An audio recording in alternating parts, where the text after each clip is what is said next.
Greetings of the day, KMC.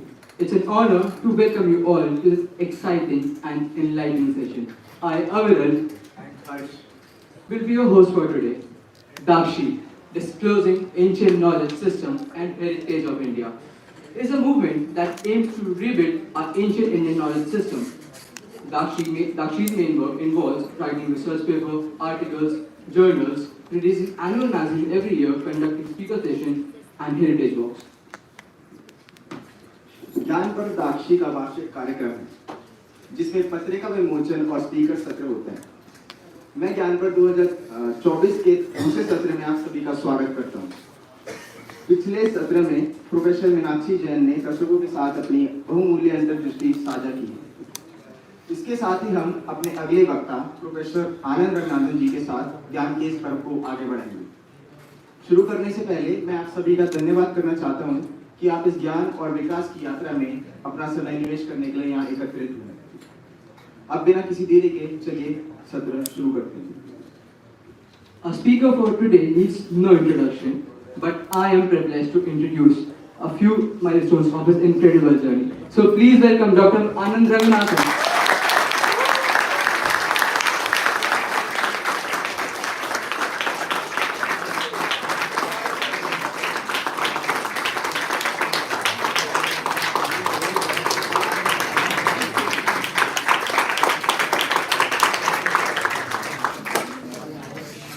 Dr. Ranganathan is a scientist and a professor by profession currently in Jawaharlal Nehru University.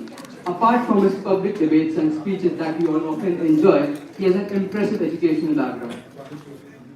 Dr. Ranganathan has obtained his BSc Chemistry Honours degree from St. Stephen's College, University of Delhi, after which he went on a scholarship to Cambridge, United Kingdom, where he obtained his BSc, BA in Natural Sciences, his MA and even his PhD. Dr. Ranganathan writes and appears frequently on special stage debates on politics, media and science. His columns have appeared in Swaraj, DNA, NL, First Post, Quartz. He is also the consulting editor of Swaraj. Apart from this, he has authored 5 books: The Land of Wilted Rose, The Rat Eater, Sobol, and his most famous book, Hindus in Hindu Rashtra.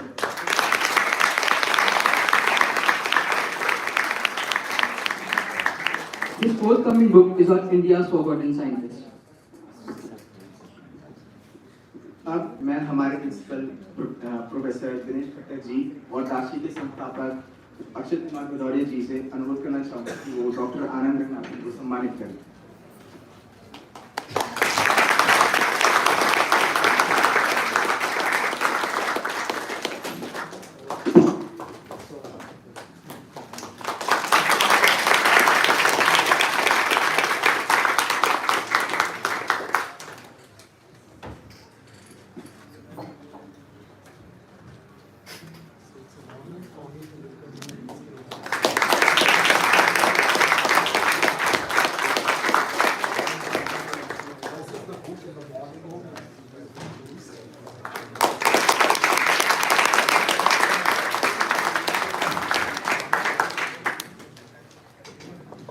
Now I would like to invite Arnab to present a portrait of Dr. Ranganathan.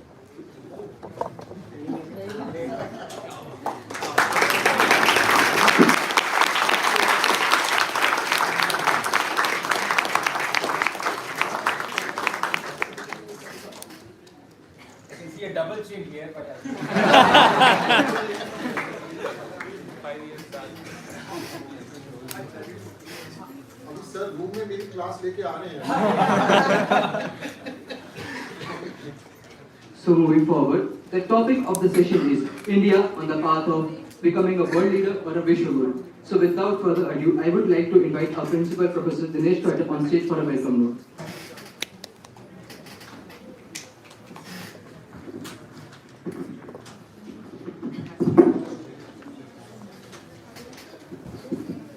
सबको नमस्कार। Respected Dr. Anand Ranganathan, distinguished guests, faculty members, dear students, and everyone present. It's with great pride and joy that I welcome you all to the speaker session of Dakshi's anniversary program, a celebration of India's rich cultural and intellectual heritage. Today, we have the distinct honor of hosting Dr. Anand Ranganathan, a renowned Indian scientist, author, and public intellectual, whose insights and perspectives have profoundly enriched contemporary discourse on India's development and global standing. Sir, I've always seen you in the lively TV discussions. It's so good to see you in person today. Dr. Ranganathan will address us on a topic which resonates deeply with the vision of a resurgent India, reclaiming its rightful place as a leader in knowledge, wisdom, and moral guidance for the world. Sir, your expertise and thought leadership in science, education, and culture make you an ideal speaker for this occasion, and we eagerly await your thoughts on this transformative journey of Bharat. The idea of Vishwa Guru Bharat is not a new one. It is rooted in our civilizational ethos. For centuries, India was the global center of knowledge, home to institutions like Dakshi and Anand, whose students from across the world came to learn.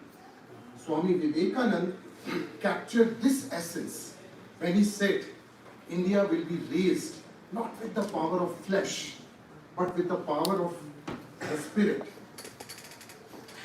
And not with the power of destruction, but with the flag of peace and love. This timeless vision is now closer than ever to becoming a reality, as India emerges as a global powerhouse in science, technology, economy, and spirituality. The journey towards becoming a Vishwa Guru is not just about material progress, but also about upholding and sharing the values of dharma, unity, and universal brotherhood. As Param Pujniya Dr. Gedgewaji aptly said, the greatness of a nation lies in its adherence to its culture and traditions. Dr. Ranganathan's work embodies this idea and has played a unique role in guiding humanity towards a sustainable and harmonious future. India's strides in various fields, science, technology, culture, and diplomacy, are testimony to its growing influence on the global stage. As Honorable Prime Minister Shri Narendra Modi ji often says, this is the century of India. We are moving ahead with the resolve to make the 21st century India's century. And to our students, I urge you to draw inspiration from today's session. You are the torchbearers of this vision of Bharat as a Vishwa Guru. Immerse yourself in the knowledge that will be shared today and think deeply about how you can contribute to this noble journey. I express my heartfelt gratitude to Sir for taking time to be with us today and for his relentless efforts to highlight the potential of Bharat. I also extend my sincere appreciation to the entire Dakshi team, whose dedication ensures that programs like this inspire and empower all of us. Thank you, and I look forward to an enlightening and thought-provoking address today by the Sir. Thank you. Thank you. Now I would like to invite Director and Founder of Dakshi, Mr. Akshay Kumar Bhaduri on stage.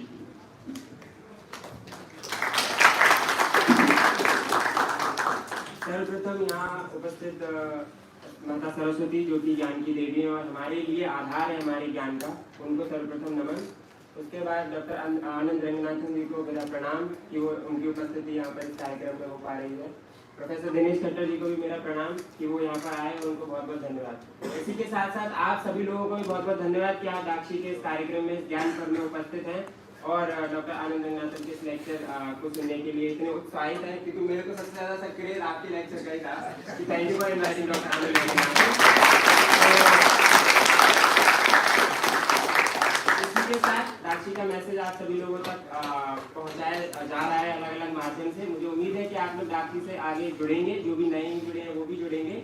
इसी के साथ हम ज़्यादा विलम्ब नहीं करेंगे इस lecture में, तो मैं आप सभी से आग्रह करूँगा कि आप लोग ध्यान से इस लेक्चर का आनंद उठाएं। बहुत बहुत धन्यवाद।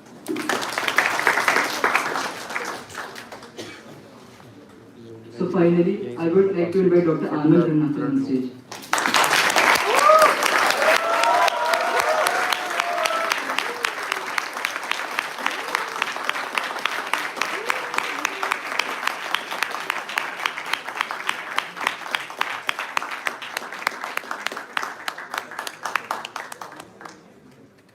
I think मुझे माइक की जरूरत नहीं है because ऐसे ही आ रहा है।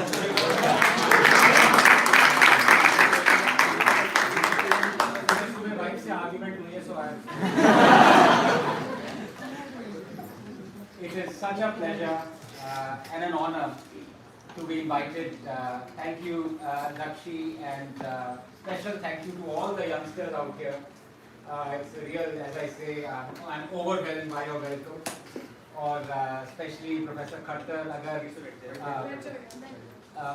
मैं आपको अपनी वाइफ का फ़ोन नंबर दूंगा, अगर वो 5% भी कॉम्प्लीमेंट जो आपने दिए अगर वो दे दें, ऐसी हालत ना हो। हम सब एक ही बोट में हैं। I think you are a motorboat, I am but it's absolute pleasure. लेकिन मैं ये भी बता दूं, मैंने दक्षी को भी वार्न किया था कि हर जगह जैसे मैं कहता हूँ एक ही बार बुलाया जाता है और जो प्रिंसिपल ऑफिस में हुआ है आधे घंटे में I'm absolutely certain I won't be called again but you definitely are. तो एक बार एक्चुअली मुझे कोलकाता में I was called to a debate was media as a watchdog, so I went there. In fact Sai was also there, the great debate, big fan, and I said the legend, yes. And he saved my bottom. I can. We know that. I was called up for contempt of court, so thank you, Sai, for saving me. But so I went there and I said, "What are you talking about? Media as a watchdog? You guys are lapdogs. Don't be ashamed. You are slaves of your political masters, and especially in Kolkata, Bengal. You know, you print whatever you're asked to print. You omit." Whatever you're asked to omit, and you are lapdog, and the biggest lapdog is Telegraph. You should be ashamed. बाद में बताया the debate is sponsored by Telegraph. वहाँ से भागा, airport जाते कह रहे हैं सर 10 मिनट है फ्लाइट निकलने वाली है, जल्दी निकलिए यहाँ पे आपके पीछे. Then very recently I was called to another debate. In fact it was an event. I think MIT University, if I'm not mistaken, and the topic was politics and beyond. So वहाँ गए, and I said, look, aren't we just fed up of completely bashing the living daylights out of politicians? जब देखो उन्हीं का band बजाते रहते हैं. I'm not going to do it today. आज जुडिशरी का बैंड बजाना चाहिए. Because if there is one pillar of democracy that needs to be taken to task, it is the judiciary. Legislature और executive को तो वैसे ही मीडिया को गाली देते रहते हैं. Judiciary बच जाती है. In fact, it is judiciary that should be taken to task. 5 crore cases are pending. There is rampant nepotism, collegium system. Judiciary doesn't want others to elect democratically its own people. There are cases, for example, that are 35 years old. There is 34% vacancy in high courts. Overall judicial positions, 24% are vacant. 71% of Indian prisoners are under trials. They have been denied bail, they just locked up. It will take, at the current speed, 324 years to clear our backlog of judiciary. और ये लोग हमें भाषण कराते रहते हैं. This is shameful. There is Punjab and Haryana High Court where 32% of the judges are related to each and every judicial officer in that court. Somebody has to look into this. और खूब वो करके मैं DISE पे आया. Person sitting next to me was the Chief Justice of Allahabad High Court. I forgot I had come in my car. I took an Uber and ran. So I am warning you, guys. This might be the last time. But अगर ये आप मुझे बुलाए ना बुलाए, मैं आपके canteen के समोसे खाने जरूर आता हूँ.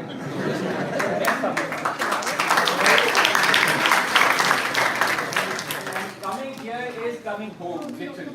We love you, sir. Thank you.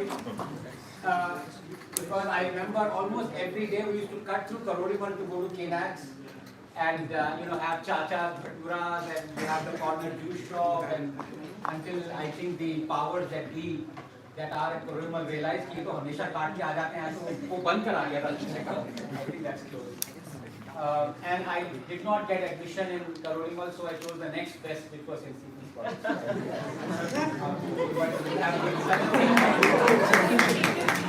And special thank you also to Dr. Saab for this, what a wonderful present out here. कि some naughty boy at SRCC gave me a present, वो भांग का उसने दे दिया. Realized which pride I was carrying it. Police वाले ने कहा ये क्या ले जा रहे हो भाई? नहीं ये तो मुझे award मिला है. Doubly thankful that this doesn't look like that you are not. और तो उसके नीचे क्या छुपा हुआ है? But to come back to what I've decided to talk about, I think it's something very dear, and you can see, I think the presentation as in when we talk, this will keep on changing the slides. I hope it starts. You can just press the start button. From Treadmill to Travelator, India towards 2047, opportunities and challenges. Under this broad theme, I thought for the next 1 hour, it's 1:15.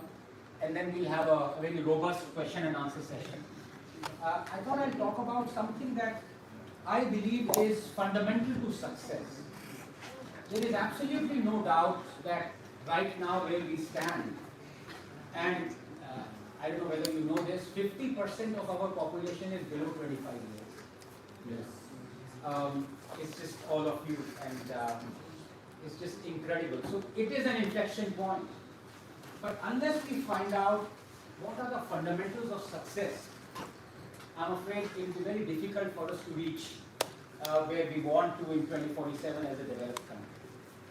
It is very difficult to pinpoint, to be honest with you, because what is success? What are the fundamentals? People say it's different for different people, you know.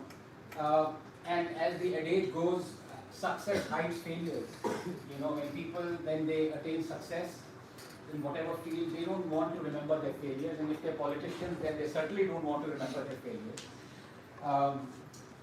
So, what is a fundamental for success? Well, many people would say it's been a 75-year-long journey. In fact, today is our Constitution Day. Today our Constitution was consecrated. So it's an absolutely wonderful day, very befitting day. Have we been a success? If you were to ask a lot of people, they say, well, no, well, we could have been, but we're not, you know, look where other countries after World War II were and where they are now, Japan, they take the example, Germany, and then they take India's example, and so many wrong things we did. But you look at a few parameters that would broadly define fundamentals of success. For example, in 1947, you know, when we attained independence, our life expectancy was 32 years. 32. Today it is 74 years. 32 years. Can you imagine? In 1947, our literacy rate was 12%. Today it is upwards of 86%. Our poverty rate was 71% in 1947. Today it is 4.5%. And the most troubling data in 1947, when we attained independence, our infant mortality rate was 160, which means that out of every 1,000 babies born in 1947, 160 did not live to see 1 year. Today it is 24. So yes, we've been successful. You know, you look at fundamentals, and when I talk of infant mortality rate, 24 is the India average. There are some states where it mirrors, you know, Eastern, sometimes even Western European countries. In Kerala, the IMR is, I think, 7, which is incredible. So yes, we've been a success. If you were to scrunch the timeline further from 75 years to 10 years, then you look at a few parameters, and I would say we've been a stunning success. For example, in 2014, 29% of our population, Indian population, 29% were multi-dimensionally poor. Now that's a data point that is increasingly considered more effective than just determining who is poor and who is not. Multi-dimensional poverty that includes health, wealth, education, so many other parameters.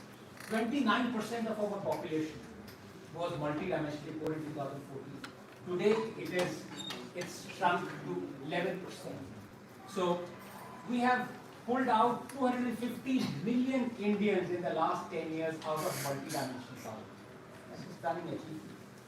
If, for example, you look at our GDP per capita in 2014, it was $1,500 US.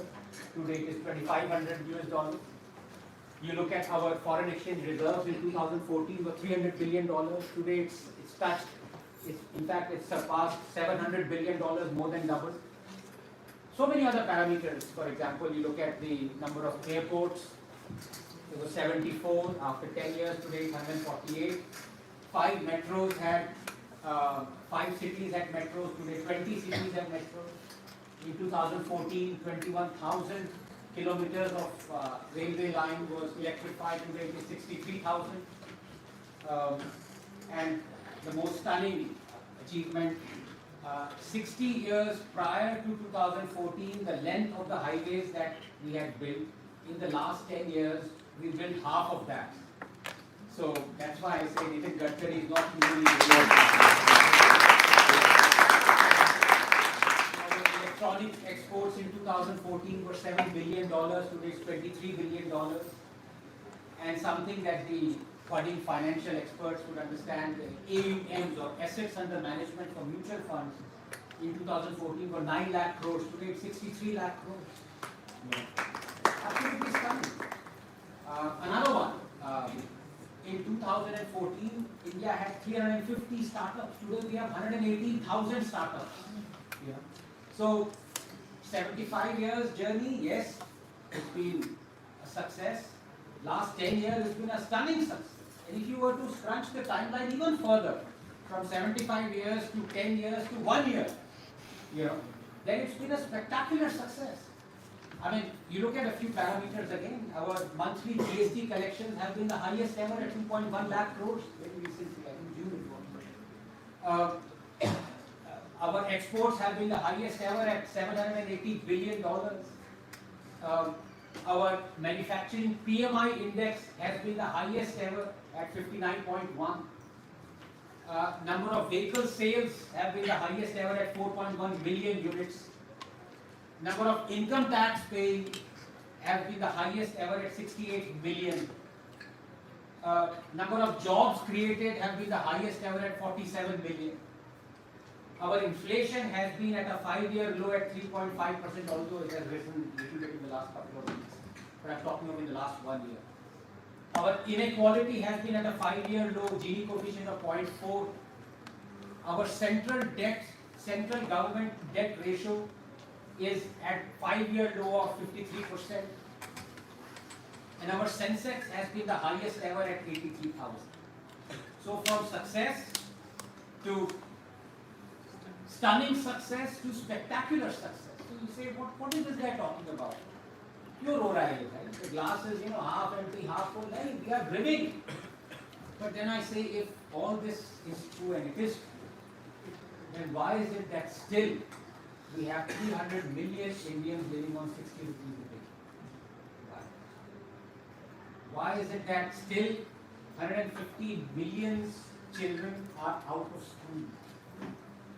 Why is it that 8 million Indian children are employed as child labor? Why is it that 34% of all children under 5 in India are severely, chronically malnourished and stunted? Why is it that 20% of all poor children have never been vaccinated? Why is it that 18% of all Indians are still, 18 million Indians are still employed as bonded labor? Why is it that 70% India is still without network connectivity? Why is it that only 2% of adult Indians pay tax? In UK it is 66%. And why is it that our rank in hunger index is 111 out of 125 countries? And why is it, despite our spectacular, stunning successes, that our rank in GDP per capita is 136, behind even Sri Lanka and until a few months ago Bangladesh? So clearly there are things that we need to address. Is it a game of two halves, or is it something that we can correct but we fail to correct? Because let's be honest, when I said we are at an inflection point, we have been at some inflection points before. We have 1990 was one inflection point, and these inflection points come once in a generation. Sometimes they skip even a generation, they come once in 2 generations. Now, I don't want to be the case that we are ready for takeoff and the captain informs you we are taxiing on the runway, pirouetted and all ready, propellers whirring, and then the captain says there's some snag and we just roll around and not take off and park ourselves in the hangar. Are we going to do that again? I don't want that to be the case going forward. But I'm afraid the writing is on the wall. That would be the case if we do not take a course correction. How do we take it? And the next 40 odd minutes will concern that. And I believe the reason why India has 2 stories that I just narrated is because we are a confused people. I am being patient, I think I include myself in it. We are confused as a state, what our role should be, and we are confused as a people, as a citizen, what our role should be. And unless we go into the reasons why that confusion has arisen, why that confusion has lasted for 75 years, how we can remove that confusion that shrouds us, almost like our soul that accompanies us wherever we go, I'm afraid we are not going to be a developed country in 2047. So let me begin first with a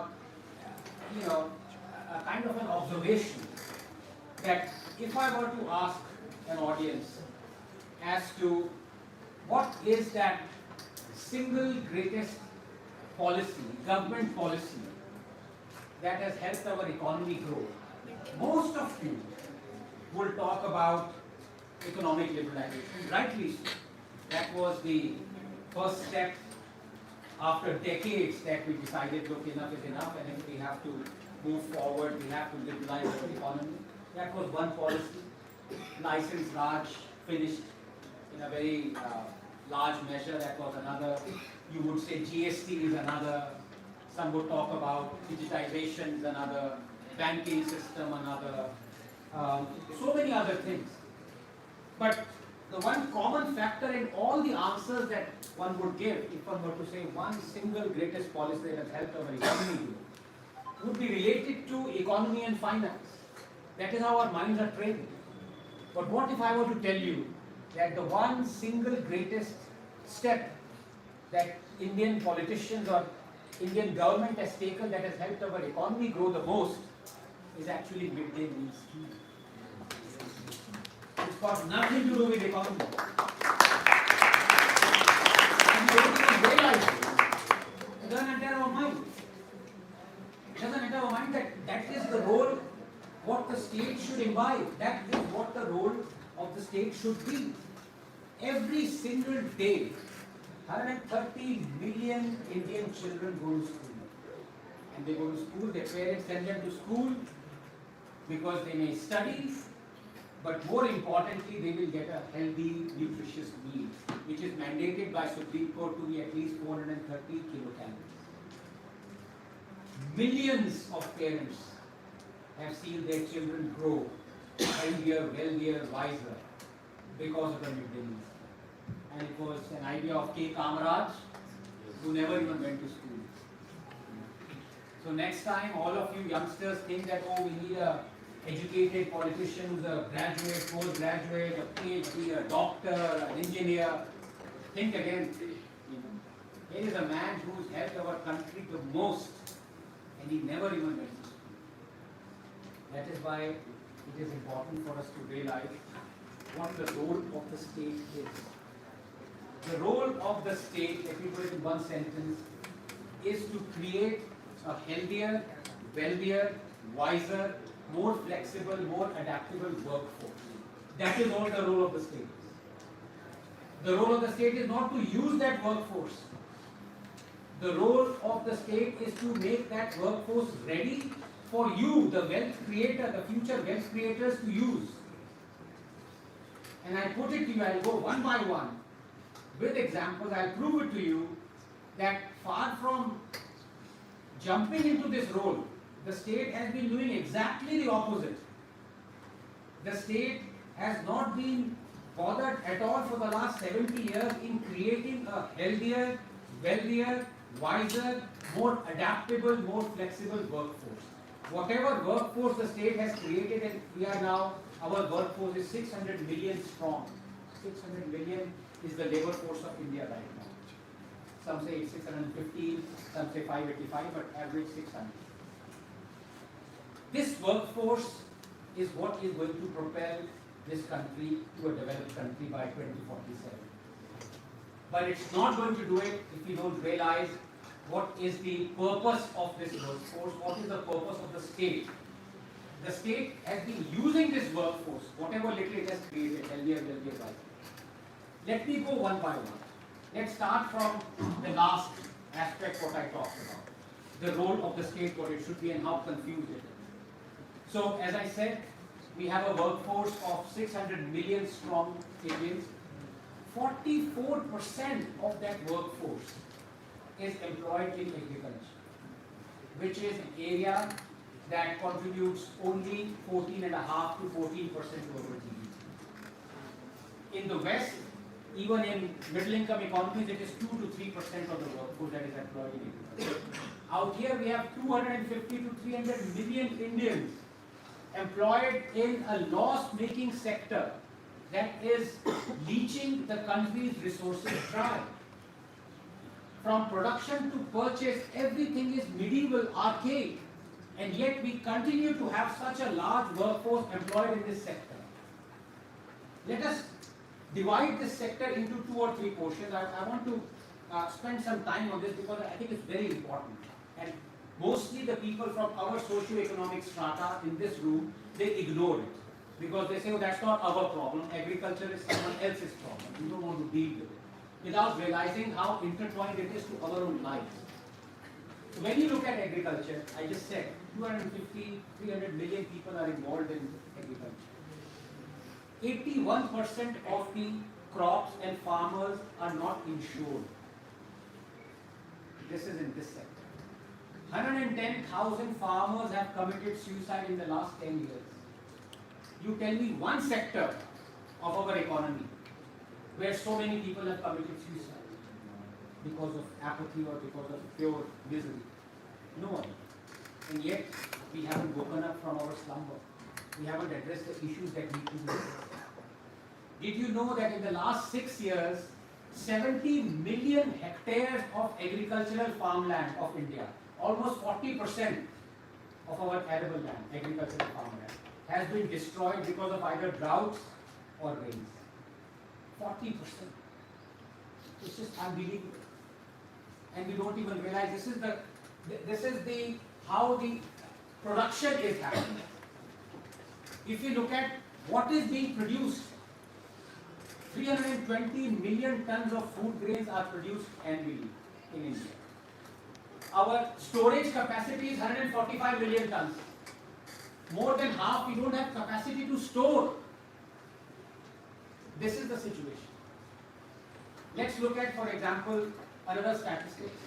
Above and beyond, and I'll come one by one to how troubling these, how scary these data are, and how we are not doing anything about it. India is the world's second largest producer of sugarcane. Every year we produce 500 billion kilograms of sugar.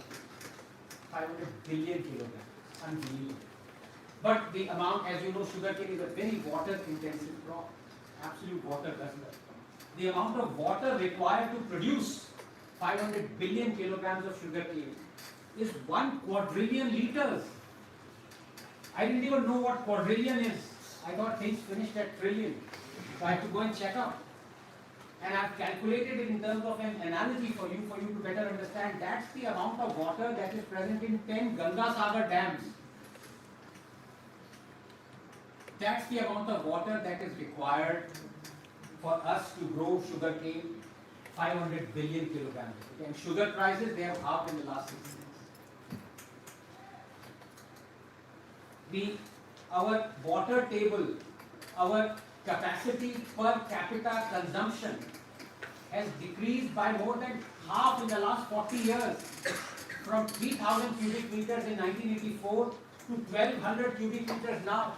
According to United Nations, the capacity and required for civilized living per capita is 1,700 cubic. So we are officially uncivilized right now.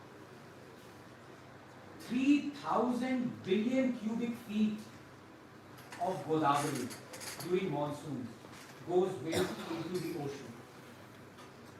The entire water requirement for the state of Tamil Nadu is 1,800 billion cubic feet.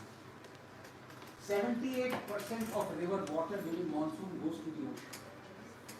The Supreme Court has mandated, when are you going to link the rivers?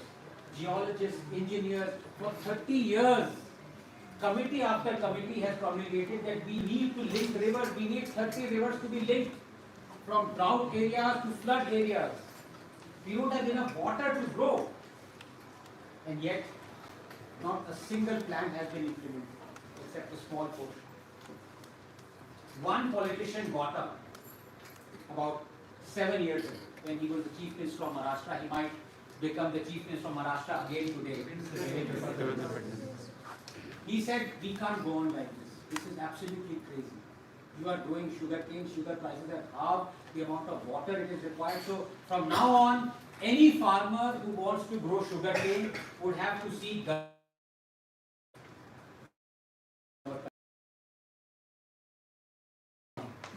permission. But that rule lasted for precisely 3 months. And I won't name the politician that forced him to renege on that rule. We've given him Padma awards.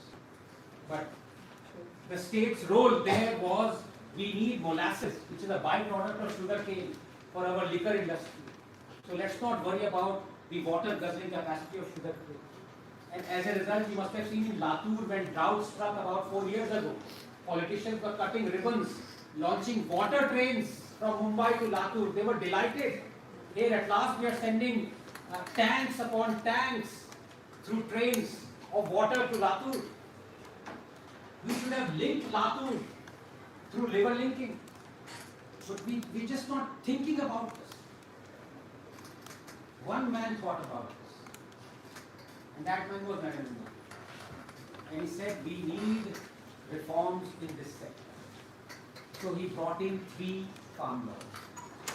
And those 3 farm laws would have ushered in the kind of development, the kind of reform that this country was crying for. And it would have catapulted us to a middle income economy within 10 to 15 years. What were those reforms? Those 3 reforms were, one, that the farmer should be free to sell his or her produce wherever he or she wants, in whichever marketplace. You can choose a government mandi, APMC, or a private mandi.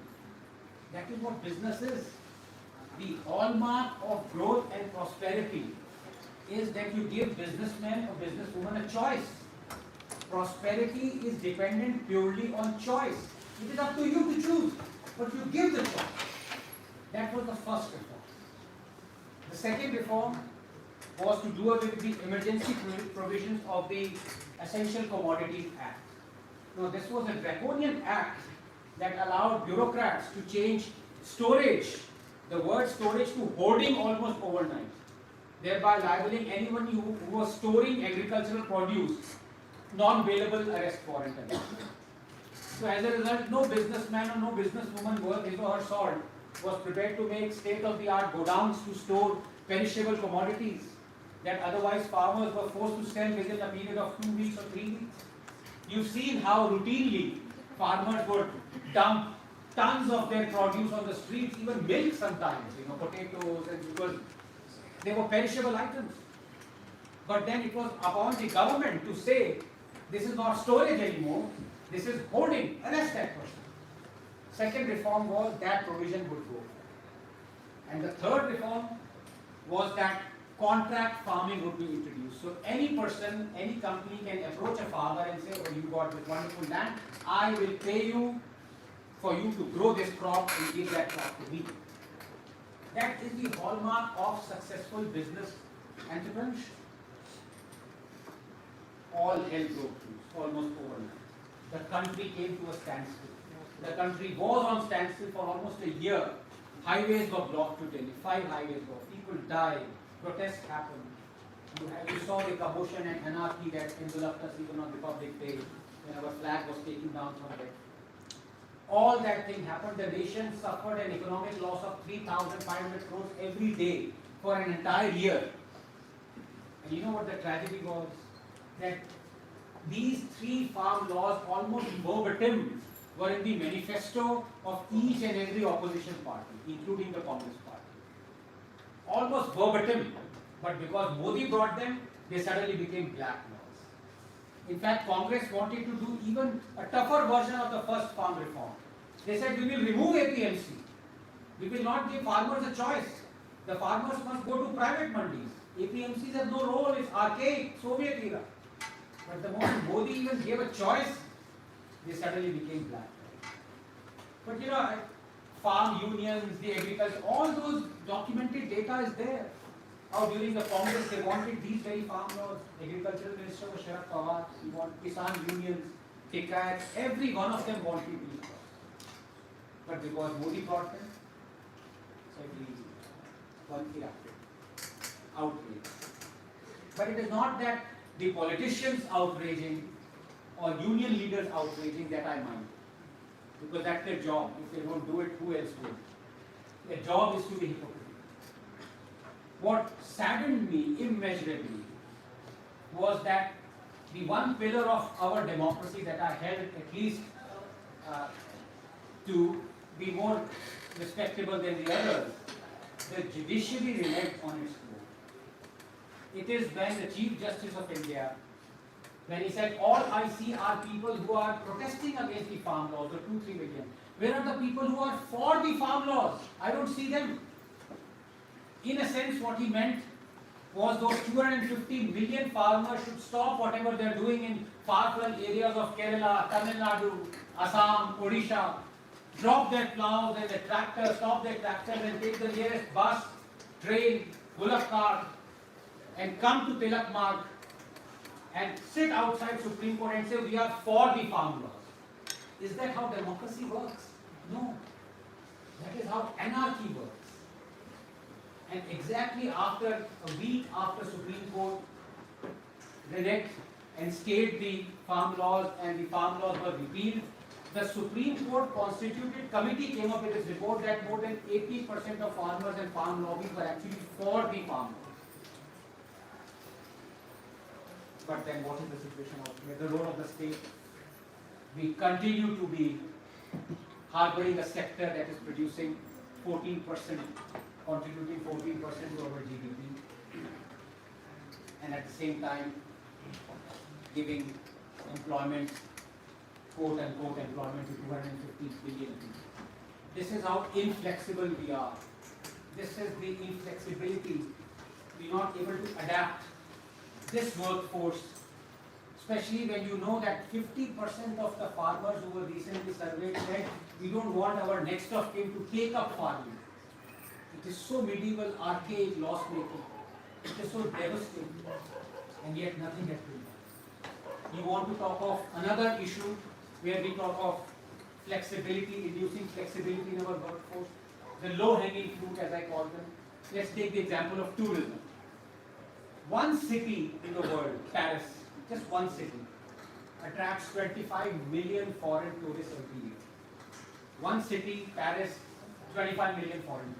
One country, India, 1.4 billion people, attracts 11 million foreign tourists. Paris, 25 million, India, 11 million. Only 30 million Indians are directly employed in the tourism sector. It should be 5 times that. Tourism as a sector contributes only 2.5% to our GDP. It should be 5 times that. We have a country that has a culture that is 8,000 years old. We have hundreds of languages, dialects. We have cuisines. We have 45 World Heritage Sites. And yet we attract only 11 million foreign tourists. Greece, that has half of the World Heritage Sites that we have, attracts 3 times as many foreign tourists. Why? Has anybody asked this question? Has the state, what is the role of the state Has the state pondered over this low-hanging fruit? I'm afraid not. The Sun Temple at Peru attracts 1.5 million tourists a year. The Sun Temple at Konark attracts 9,000. Nobody's talking. We have UAE. Small country like UAE has more hotel rooms than India. China has 100 times the number of hotel rooms that we have. And what of the rooms that we have? We only decide to fleece the people. So if you were to eat in a restaurant, it will attract 5% GST. But if that restaurant is in a hotel that has hotel rooms, the GST goes up to 18%. Why do we never consider hotels, tourism industry as our modern temples? We only think of universities and dams. Universities and dams don't showcase our culture, don't take people from one end of India to the other, from the oceans to the snow peaks, from the deserts to the greeneries. But we never considered that as the temples of modern India, the hotels. The hotel industry is crying out for reform. The finance minister has acknowledged this. Nothing's been done. Bodh Gaya should be the Vatican of the East. Bodh Gaya, the place where Lord Buddha attained nirvana, enlightenment. That place. We have 535 million Buddhists around the world. That's the Buddhist population of the world. They would be falling over each other, countries like South Korea, Japan, China, to make Bodh Gaya as the Vatican of the East. And yet, the annual municipal budget of the municipal corporation of Bodh Gaya is less than the production budget of the failed movie Adi Purush. 500 crores. That's all. Bodhi tree, under which Lord Buddha attained nirvana, only 0.25 million tourists visited Bodhi. And what is the population of Buddhists around the world? 535 million. The Prime Minister said something is wrong in 2014, so he started the Skill India mission. The idea was that by 2022, we would have 400 million Indians skilled. Because at the end of it, to employ, to have more adapted, flexible workforce, we need a more skilled workforce.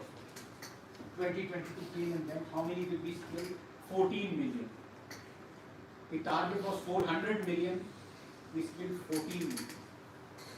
India has had an apprenticeship act since the time of Jawaharlal Nehru, 1961. Because yes, the idea is right. You need apprentices in order to skill people. Guru Shishya. We have only 0.5 million apprentices in a workforce of 600 million. There is a